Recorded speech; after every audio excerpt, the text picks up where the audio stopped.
I just got this little beauty in the mail, the GPD Pocket, perhaps the smallest laptop you've ever seen. Does this mean netbooks are back? Maybe.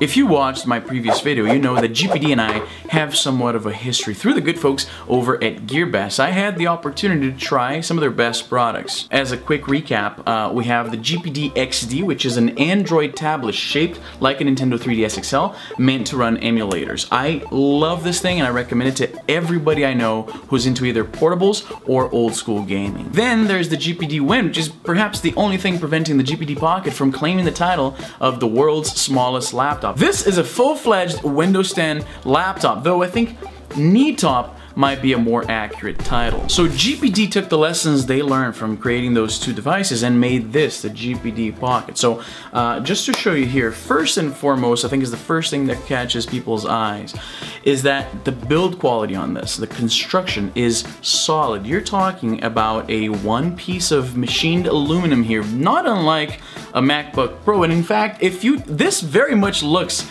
like a miniature MacBook Pro. If I had one of those Apple stickers, I would absolutely put it in the back here just to see what people would make of this. So very nice aluminum body, amazing 1087-inch screen. It's a touch screen, by the way. I cannot get over how well put together this thing is, especially when you contrast it with something like the GPD Win, which is plasticky and it just doesn't feel quite as premium. If I was unfamiliar with Apple's line of products and you told me that Apple made this and if I didn't see Windows running, I would legit think Apple made this. Let's talk about specs for a second. This thing is rocking an Intel Atom processor, which is commonplace with these small computing devices, and it clocks in at 1.6 gigahertz. Don't expect to do anything very processor intense on this machine. Why would you? It's a small laptop. It has an outrageous 8 gigs of RAM, which probably surprised you as I said it, and 120 gigs of eMMC storage. I would have preferred to see SSD, but what are you gonna do? This is, it's so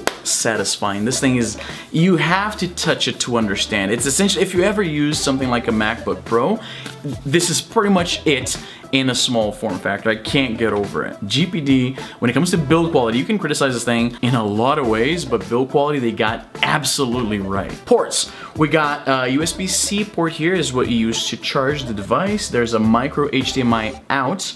There is a headphone jack and a standard USB port here. Nothing else going on the other sides of the device. It has a very clean footprint. This is very interesting because this means that you could theoretically take this with you to your workplace. You could connect a monitor to the micro HDMI, a mouse and keyboard here, and this could be kind of like a portable computer that you just take around to do your work. And when you're done at the office, you unplug it, throw it in your pocket, because yes, it fits in your pocket, and take it home and continue working where you left off. If this was a more powerful machine, and perhaps if GPD is successful with this thing, and I hope they are, this is a form factor that manufacturers will be more interested in, because it opens the door for a lot of interesting ways to use your computer outside of the house. Let me talk about the screen here for a second again. It has a 1080 resolution on a 7-inch panel, so that means that those pixels are crammed in there very tight, which makes for a very sharp image. The viewing angles are amazing. This is an IPS display, I believe. It really looks premium. That black bezel here on the outside, it makes you think MacBook Pro, and of course you're gonna think quality. And look, I know if you happen to hate Apple and it makes you cringe that I compare Apple machines to quality, come on, give me a break. They look nice, be honest. Of course, not everything is perfect when you're talking about this form factor. Typing on this thing is going to be a challenge for most people. I'm not a tall guy, and I had some trouble touch typing with this. I don't think this is ever gonna be, you're never gonna effectively touch type on a machine like this unless you're like a really small girl with really dainty fingers. You kind of have to peck at the keys like when you first started learning how to type, but once you get used to that, I find myself typing effectively on this thing, surprisingly effective at that. So yeah, let me put it to you this way. I wouldn't want to finish my book in this thing, but if I'm at a coffee shop and I need to do some additions or corrections or anything like that, I wouldn't mind pulling this out of my pocket, fixing a few things, hitting save on Google Drive, and then continue where I left off when I get back home. I'm not even sure if there's a fan in this thing because it's very quiet. For comparison, the GPD Win, it's quite loud when you're playing games and the fan is running. Maybe that's why this one requires a fan, whereas this one does not. The GPD Pocket has Bluetooth 4.1, which means you can pair a Bluetooth controller and do some light gaming. But again, keep the specs in mind. You're not going to be playing GTA 5. Ultimately, the question in my mind is, who is this really for? Because you have the benefit of having a full-blown laptop, so you could do some serious work on it, but with this keyboard, it's kind of limiting how much you're going to be doing. It's very interesting to me to be able to take this thing with you, plug it in at the office, and use a bigger screen and a mouse and a keyboard to do some work, and then unplug it, take it back home, do some more work on your commute, then plug it to the monitor at home and continue working there. I very much like that approach to computing, a small device that you can just take anywhere, connect the devices there, use it there as a full-fledged machine, and not be hindered by as if you had a full-fledged machine. This fits in your pocket. If you throw this into a backpack, you won't even notice it's there. I absolutely love the look and feel of the machine. Like I said, it's very much like an app. They even have the little lip that you use on MacBook Pros to lift the screen.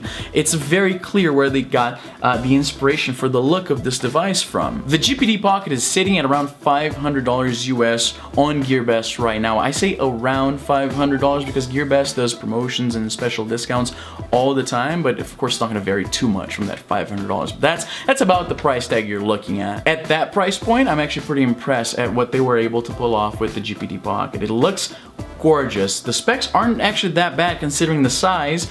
It's just I question if it's right for you. Perhaps it wouldn't be the best fit for you, but I actually love that a device like this exists. I love GPD for trying something new. But this is the GPD Pocket. I really hope this device does well because I would like to see more companies going back to the netbook and experimenting with this form factor a little bit more. I'm not sure about you, but I have always had a soft spot for portability, and this is pretty much the computer I've always wanted. Is it a little bit hard to work on articles for my website on this keyboard? A little bit, it takes some getting used to, but I'm willing if that is the price of admission for this machine, I'm okay with that. As always, I'm gonna put a link in the description where you can buy your very own GPD Pocket, and I think you'll be very impressed with, if nothing else, with the build quality. You don't often see computers at this price coming out of smaller manufacturers from China that look this good. I can honestly say I'm completely in love with this device.